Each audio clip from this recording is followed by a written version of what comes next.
Okay, good afternoon, everyone. Welcome to this session on embracing the next generation of e-tourism and food on demand. Thank you, everyone who has joined us this afternoon. And I'm looking forward to a great conversation with all of you. So digitalization of our world and the use of new technologies have changed the way we looked and perceived the tourism industry. And this led to the emergence of concepts like e-tourism, where travelers will share their opinions, their experiences before going on a trip, during the trip, and after the trip. And this they will do on their social media pages.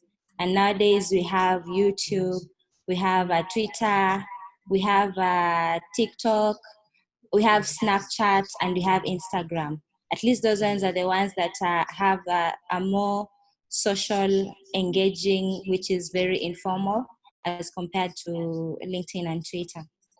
But now the big question that you're having today is what will these consumers, the e-tourism consumers, want after the pandemic? Because the outbreak of COVID-19 has brought some restrictions, some protocols on traveling. This has impacted the travel industry. So the big question is, what will these consumers want post-COVID for the same tourism experience? And the lady who will be moderating this session is our MSME Relations Manager at IREN, Ms. Purity Chepchirchir. Thank you so much, Esperance, and everyone for joining us today to tackle this very interesting topic on embracing the next generation of travelers. So to help us navigate through this session, we are joined by Professor Philip Nyangweso. He's the Professor of Agricultural Economics and Resource Management at Moi University, Kenya. He's also the acting principal of Moi University Odera Akango College. We're also joined by Bernard Washika. He's the Director, Family Health Organization of Kenya. So we'll start with Professor Philip Nyangweso. Presentation on embracing next gen of e-tourism consumers. And tourism is the digitalization of all processes in value chains in tourism, travel, hospitality, and catering industries. Now, when you go to the next generation tourists or eco-tourists, this actually the next generation usually fall sometimes called the millennials. Some people call them Generation Y. Some call them even Generation Z. Give them the digital natives, a name, the digital natives as a name that captures how they behave. And they tend to fall in the age category of 18 to 30 years. Buying behavior and even information search, partly uniquely linked to the use of the digital space. And that's why it's very, very critical as we talk of to be able to understand who are these guys that we are dealing with, where do they do. Most of the time you find them on their smartphones, on their laptops or on their tablets and so on. And most of the activities in their lives are transacted a lot through some of those gadgets. And therefore, as we plan forward to see how to engage them, and one of the questions that needs to be answered is what will drive travelers or tourist interest post-COVID. Of course, many health experts called post-COVID period. COVID is going to be there, just like malaria. These diseases will be there. I would wish to take over from Professor, where he had just reached. Actually, he was describing who are the Generation X, and as he put it, these are the technology savvy and very sensitive with issues that are digital, and they are born in an era where the economy is not really an issue to them. Most of them are products of parents who've come from very poor backgrounds, but then they've made it in life, so they are able to give them some good life that helps them to access some of these latest communication gadgets. And as Professor put it, you'll find most of the time they are communicating via the internet, and they are very keen on social media. So most of the time they get their information through social media, and they are not like the previous generation X that was born before the year 2000, and those ones who are actually between 40 and 70 years. So those ones used to rely on television. They used to rely on landlines as their form of communication. They used to use things like telefax and all those. But then now we are talking about a new generation that is actually more digital. And that's why it would be important for us to target them using e-tourism. And as Professor put it, actually e-tourism is about digitalization of tourism. So that basically means that if we want to reach our markets, then we should be able to use e-commerce, e-marketing, e-finance, and e-accounting, and even e-planning. And more specifically to the industry, we should be able to use things like e-ticketing, e-reservations, online payments, multilingualism, where we provide platforms for various languages to be interpreted through gadgets, and then also the usual websites where we use updated websites. So what will drive travelers and tourists' interest post-COVID?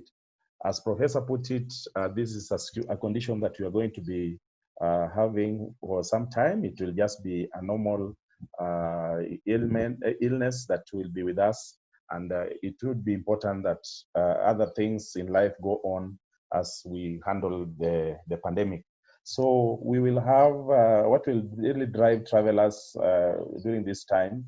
They'll be relying on travel and quarantine restrictions by various host countries and host nations. So they'll be planning based on information that is coming to them. So when the country opens up, then they are likely to go to that country. And when there is a close down, they are likely not to go to that country. And then also, they'll also be driven by low incomes. Specifically, it will be a situation where they have tight budgets, and therefore they would need to prioritize exactly what is suiting their tastes and what can be fitting their pockets. And then the other one would be, there'll be fear of COVID-19 infection. Yes, it is there, but then they'll always be very careful to go where they know that there are low infection rates and that the risks are also very low.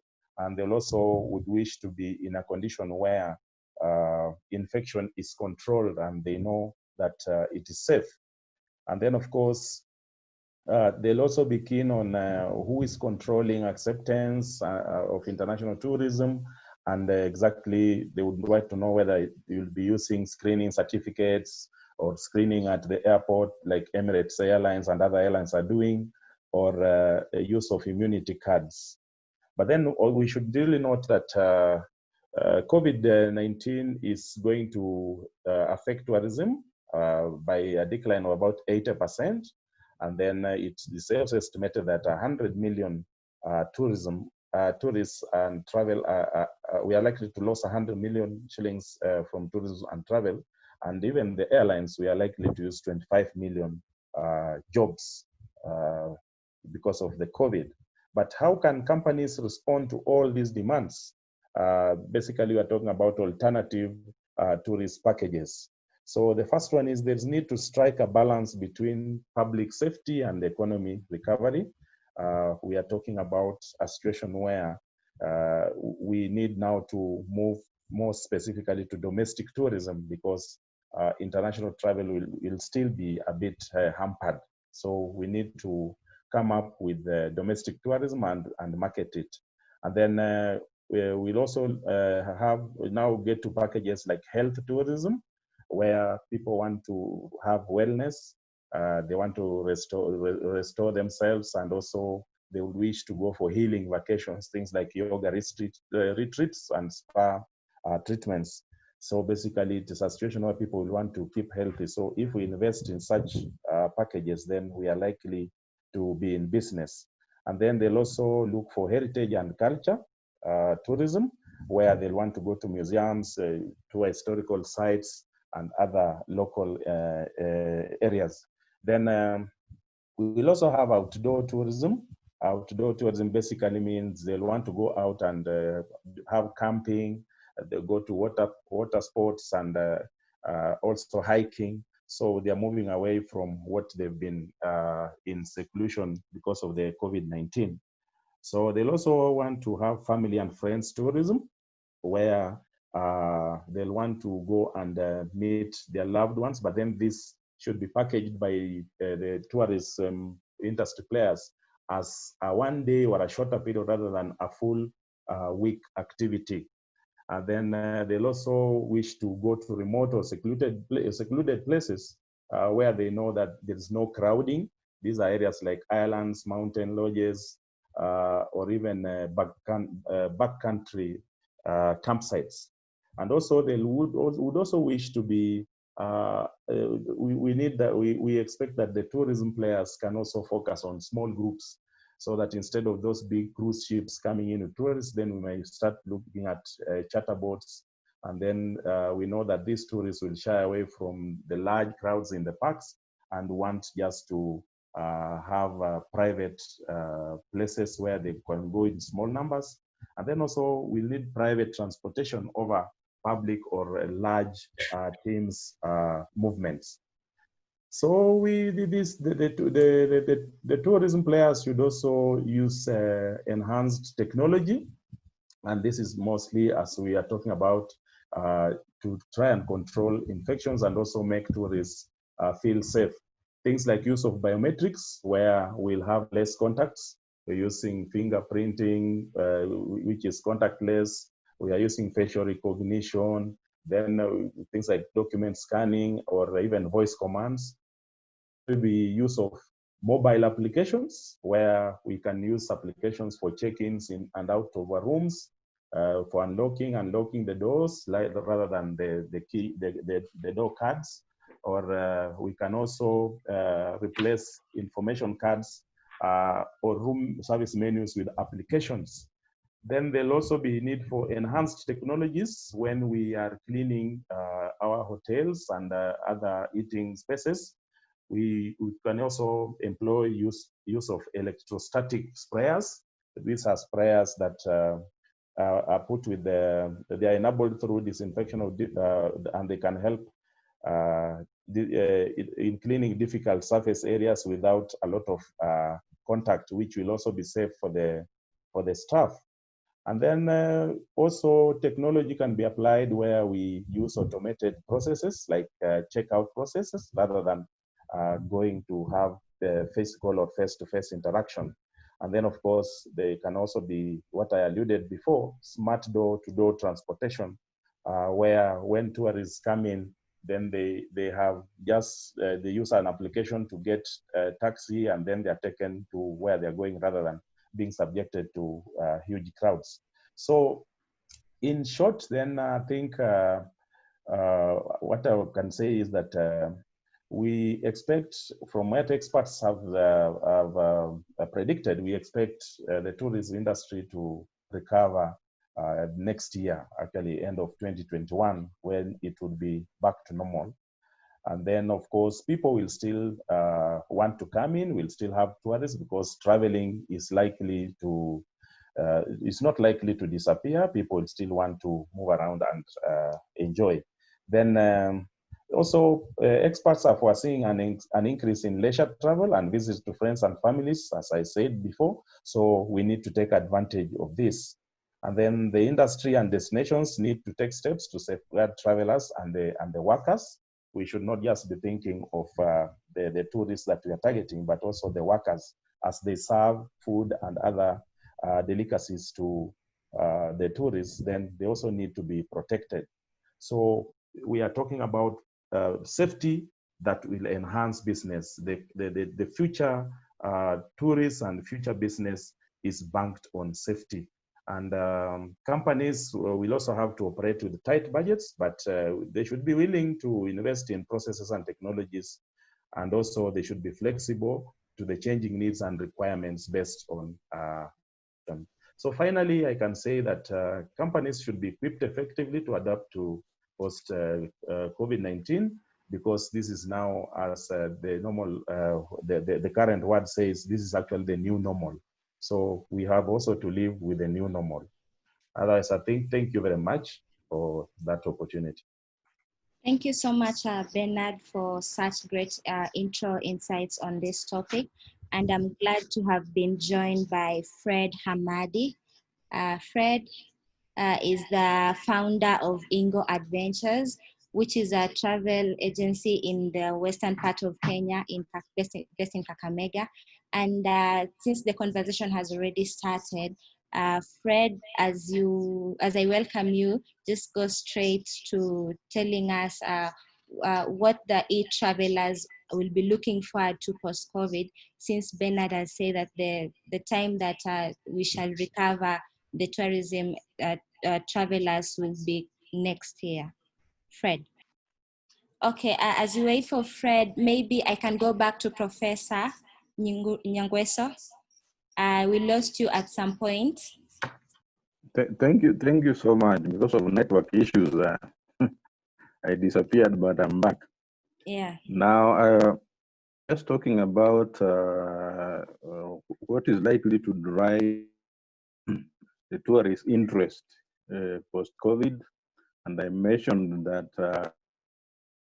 there is no way, because just like malaria, the disease will be with us. Wow. Now, one of the tourists will guide the choice of tourists is the value of the tourist packages on offer.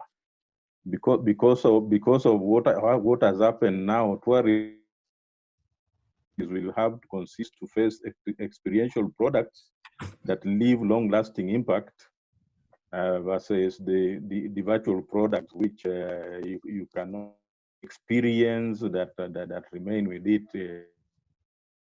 This a trade-off between should you go or should you experience virtually. You can experience virtually even some of those wild beasts crossing from the other side, River Mara and so on. But you can travel yourself. So the value adjustment and preferences will have to be considered. And then the key thing, and the other important thing, which my other colleague has mentioned, is the safety and hygiene protocols along the value chains of each destination. And the value chain will include the travel, the hotels, and the accommodation, and so on. And therefore, they'll have to consider what are the safety protocols that have been implemented by different countries, different hotels, and they have information showing that this particular country is safe. What are the requirements at the airport? Will you be quarantined or not? What are the requirements when you get into the hotels to ensure that they are safe and they are sure of enjoying the services and products while their safety is guaranteed? The other thing is the distance of destinations. Because of the shutdown, a lot of airplanes actually, and as we open up, most people will start by going for short distances, implying that where you can drive yourself rather than where you are driven, or rather than where you go by road and so on. So that when you drive yourself in your car, you guarantee yourself, therefore you are assured, versus the long haul where you have to use the airplane, you have to ensure that you comply with the requirement of the countries where you are going to, and so on. Another driver will also be mode of transport. Are you going by road or by air? And then is it domestic or international? International is characterized with a lot of unknown restrictions, which may have to be publicized digitally. And domestic, most of the restrictions are aware of them, but publicization is still important. Another driver is the cost of the cost package of alternative products that tourists have got to choose from. With many countries recovering from impact of COVID-19 pandemic, many tourists will be sensitive to the cost of alternative products. Therefore, they have alternatives to be able to make a choice, and therefore it may not to raise the cost of some of the products. Some of the companies may have actually to even give incentives by charging slightly lower to be able to attract. So issues of travel insurance. In fact, you remember in September 11th when there was the bombing of US, the number of purchases of travel insurance increased. And this pandemic also, because of the increased risk, most tourists are likely to buy more in travel insurance to cut off the many risks associated with. The other driver is government. We have a national convention bureau which was started less than a year ago, and most of the companies can go to see if they can incentivize. I've seen some countries sending offers. If you travel to their country, they can actually take care of half the fare or pay the fare, or even just give you free accommodation between government and the National Convention Bureau and partners or the companies in the tourism industry can look for ways of incentivizing to encourage more tourists to come. How can companies respond to this demand? The basic thing that companies they need to design new plans and strategies that can be able to support shocks that were experienced. They need to embrace digital platforms that enable easy and effective communication to current and potential customers. They need to diversify their products and offer them on social media. For example, if there was too much of a reliance on international tourists, they need to do more on domestic tourists, and also introduce packages that go with the people who travel to those countries. And then they need to enter into strong partnership industry so that they are able to cross-share information that will enable reopening up and take advantage of knowledge and information across the industry. And the companies also need to capacity build. In the previously, a lot of staff didn't know a lot of things on how to do things digitally. Therefore, more training to impart skills and knowledge on how to engage digitally needs to be done. And finally, most companies just need to comply with health protocols and seek certification as a way of ensuring that they will attract tourists. Now, to innovative ways of keeping the e-tourism market active. This needs to be done through digital marketing and communication. For example, there is need to have continuous awareness campaigns on tourist products on various digital platforms such as websites, Facebook, WhatsApp, Instagram, and Twitter. And then there is also need of engagement of current and potential tourists on social media to build new customers and also promote customer loyalty. There is also need events that will deliver products to tourists and also trigger interest in future face-to-face events. There is also need to create awareness, destination videos, and also videos that capture various products on offer by different companies. And some of these can be posted on YouTube. There is also need to build a discussion platform on Facebook on products being offered or how the industry is doing. There is also need to create a frequently asked questions and post. There is also need to create an amazing guide about your area. For example, an organization that deals with only tours and so on can create an amazing guide that is posted, and when people just visit the website, they can be able to get all information offering and how it can be accessed. There is also a need to use a challenge to spark interest in a destination. What national convention bureaus do, the South African Convention Bureau does very well, and the Rwandan one actually, which was created, Rwanda to be more positioned, better positioned in the region than Kenya, is actually ahead of Kenya in terms of performance and attracting of tourists. And then also show off what makes you unique on social media, what makes each and every organization unique, so that it cuts out as it responds to the various tourists. And then there is also need to mobile and smartphones. Most of this Y generation group I mentioned earlier, they are always having smartphones in their pockets, and anything that it is designed that can pop up on smartphone or can avail information on smartphone is likely to capture their attention and also deliver them in terms of tourists. Otherwise, thank you. Thank you, Professor. So what is coming out from this conversation is that industry players have to restructure their packages that they used to offer to the consumers. They also have to diversify their products to include more experiential products and services for their consumers. And talking about leveraging on technology, there was a question from James to Bernard, and the question goes to say, is there any strategy how technology can be cascaded to rural touristic areas?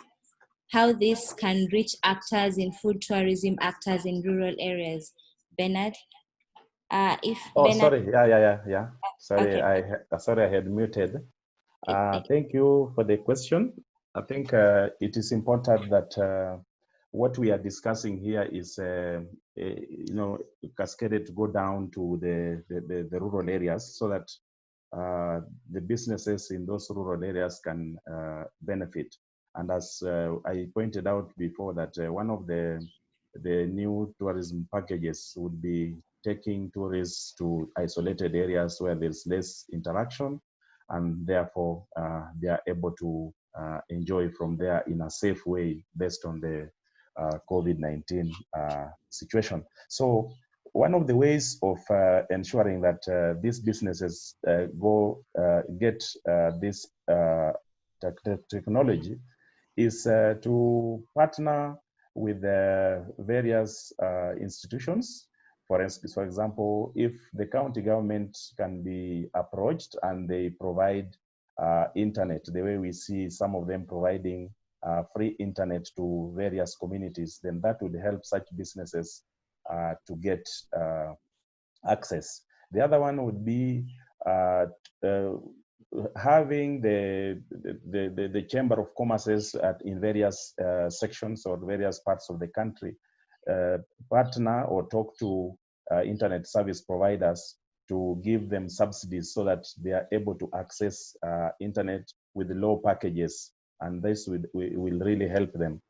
For example, there's now the issue of the home destination where people are preferring to stay in homes and not in hotels. So the only way to connect such people, having those homes to tourists and visitors, is through internet. So I think those are some of the ways that the strategies that we can come up and support the. Thank you.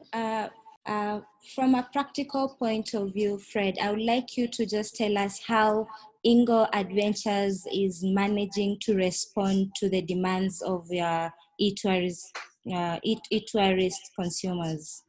Yes, good afternoon all. Good afternoon. Kakamega. Please go ahead, Fred.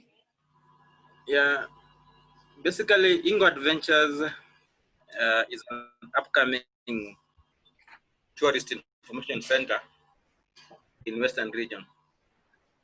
So we are trying to come up with a one-stop shop that will enable visitors visiting Western Kenya to find accommodation, restaurants, attractions, and entertainment from our platform. So we are setting up an online platform via Twitter, Facebook, Instagram, and Google, where anybody visiting Western Kenya can find a hotel where he can spend his or night, a holiday home, an apartment,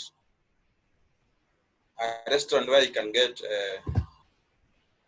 the local or African food, attractions like maybe the Kakamega Forest, the Crying Stone, and entertainment sports like maybe where somebody can go and have a drink, maybe watch football, and so on. So after doing this, we have realized that we are getting some good response from our customers who are really appreciating what we are doing. They're able to get information via our online platform, and this helps them to plan their tours around Western Kenya. Thank you. Thank you so much. And maybe I can just come back to you, Bernard. How can technology bridge the gap between people who want to have that human interaction with a product or service in terms of being a traveler? I think we are already seeing that starting to take take root in the market currently. One of them would be basically, for example, you can use an application where customers can interact with the product digitally, and then they now order it and they use it. For example, businesses that are dealing with the food and delicacies can come up with applications where if you where the customer interacts with the hotel, and then now there is this taking of the food to the specific place where the customer is. And we can see there are already instances where people are doing very good business in terms of making sure that there is less contact with the customer, but then the customer still gets the package the way he or she wanted through the digital platform. There's also we have seen, I saw small restaurants within Kilimani in Nairobi who have used the snowballing effect, like what Professor was saying. You use a satisfied customer to get another client, and then you form something like a WhatsApp group for your business where you are selling certain types of delicacies. Then now the satisfied clients will be getting you more clients, and then also you'll be sharing the customer experience and improving the way you package your products. So those are some of the ways that we can use. And then, of course, others, the way Professor was talking about putting them on Facebook, Instagram, and then now you get contacts and serve them physically. Can I say a word on capacity building? Yeah, okay, yeah. Yeah, on capacity building, as Professor had mentioned, that we need to capacity build the staff on the whole concept of e-tourism so that they embrace it. And then also, because they're the people who will be interacting with the clients, but if the entrepreneur himself is the one who is aware of e-tourism and then the staff are not fully conversant or they've not embraced e-tourism, then the business might not function very well. And then the other capacity building that I wished to add was that for measures of cutting down the costs, the players should be able to interact and even partner with the various civil society organizations and even the Ministry of Health to capacity build their staff on the whole concept of the prevention and management of COVID-19. For example, like where I work, my organization, Family Health Options Kenya, we have such packages, and it's just getting an invitation from a company, and then we come and offer the package and capacity build the staff almost at no cost, because some of the packages are donor supported. Like, for example, currently we are working within export processing zone and also within some companies in Nairobi. So it is easy for us to partner with CSOs, and I know several CSOs that can support companies. So we can bring together players, say in Western Kenya, we go bring players together, capacity build them, go to Nairobi and places like that, so that it is affordable, and the various businesses can also now be compliant, as Professor was saying, so that they can be able to attract the tourists and clients we are talking about. Thank you. Okay, and on the part of government, what role can the government play in helping these companies manage and respond to these changes that are happening because of COVID? Fred? Can I say something on capacity building? Yeah, that is Professor. Yes, yeah, while Fred is still, on capacity building, my main target was on especially the communication and the marketing department of each and every organization. This is the department that should be able to effectively engage on the various digital platforms. Therefore, the staff that are in that department and are not properly capacitated need to be trained on how to utilize the various platforms to be able to pass the different messages, whether they are issues to be done virtually, for example, any virtual event that need to be organized by the organization, so that they can be able to effectively and efficiently embrace the new norm or the new way to the advantage of the organization. But it does not rule out any other capacity building for the staff of the organization in areas that are required to facilitate compliance with the health protocols as prescribed by the Ministry of Health. Thank you. Okay, thank you so much. Is Fred back so that we can talk on the role of government in supporting the industry players to mitigate to respond to these demands that the tourist consumers are requesting for? I think one of the roles the government can do, just as I pointed out before, is to create an enabling environment for the businesses to be able to be e-tourism compliant in terms of ensuring that the businesses are given subsidies that will help them to maybe enroll their staff, or even get an in-house training for them on the concept of e-tourism.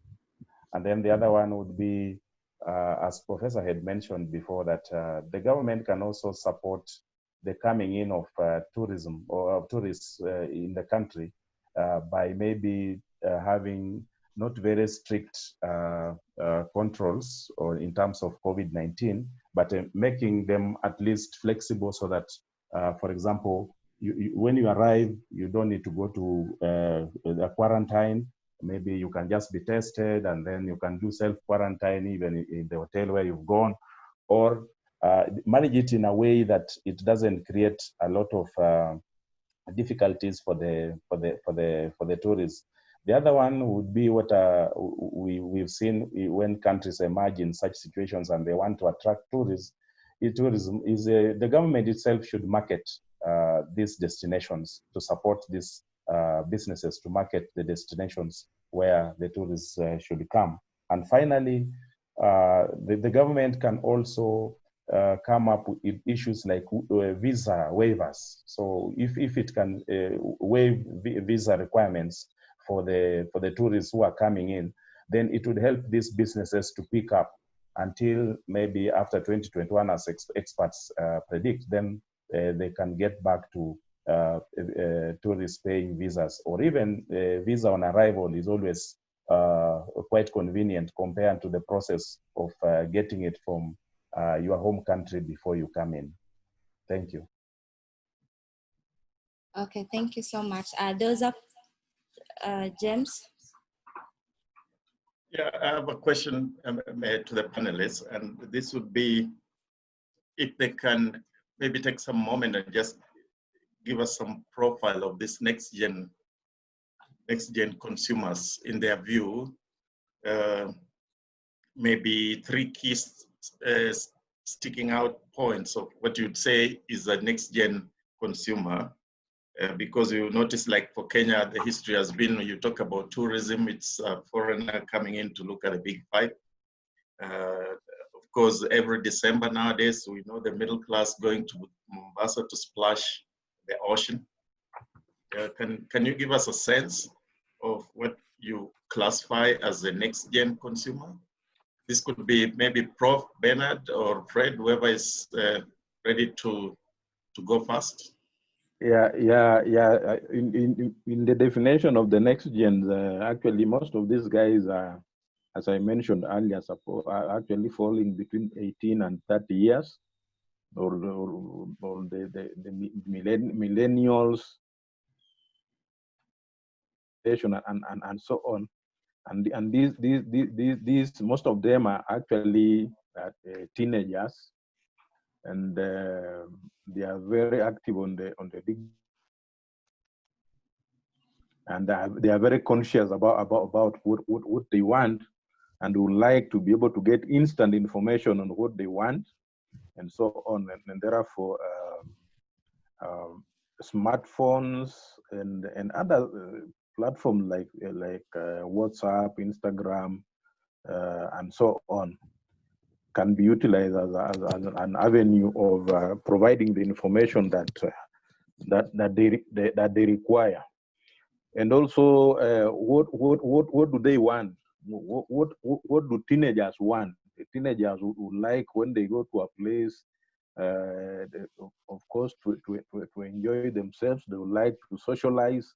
Apart from splashing yourself in the ocean, like James has said, the next gen from across the whole world, these are people who are just coming out of starting to work, and they will always be able to save some money for themselves for some holidays somewhere. And therefore, as we target them, we have to ensure it captures the preferred who are just starting working, and they would like to go and explore things on a holiday across the globe. I don't know if I've answered very well, James. No, you have. I mean, the point is that because we have a cross-section of participants, and I know whatever we are discussing now will also be going live on our festival platform. So the conversation will not be ending right now. It will continue for maybe the next 2 or 3 weeks. And I'm sure those who have some restaurants, or those who have tour vans or tour companies and are keen to try and figure out, who are these guys? And I like the way you told us they are newly employed people They want instant information, and which means they're quite conscious. So you remember what Bernard said earlier, the fear factor of Corona. It means one has to really convince them that their restaurant is safe and they'll be there. If you don't convince them, then they'll pass your door and go to the next door. So I think, yeah, you actually highlighted the key aspects. And I don't know if Fred can maybe tell us whether the next gen are the sleeping type or they just eat. I ask this James, because can I? Oh yeah, Bernard, you can. Can Bernard, I give you a can. point? You know. Can I give a point? Bernard. Yeah. Yeah. Sorry, I'm go talking ahead. a lot, but no. That's the whole purpose of this forum, to talk, but then to create action and make. Exactly. After the talk, you make it happen. Yeah. So I was just going to chip in what Professor's been responding to in terms of who are these people and what do they really want. Actually, the basic thing that the players in the industry should know is that this next gen are people who have already seen what we want them to see. They've grown up as more or less a privileged generation, and their parents took them to these places that we have.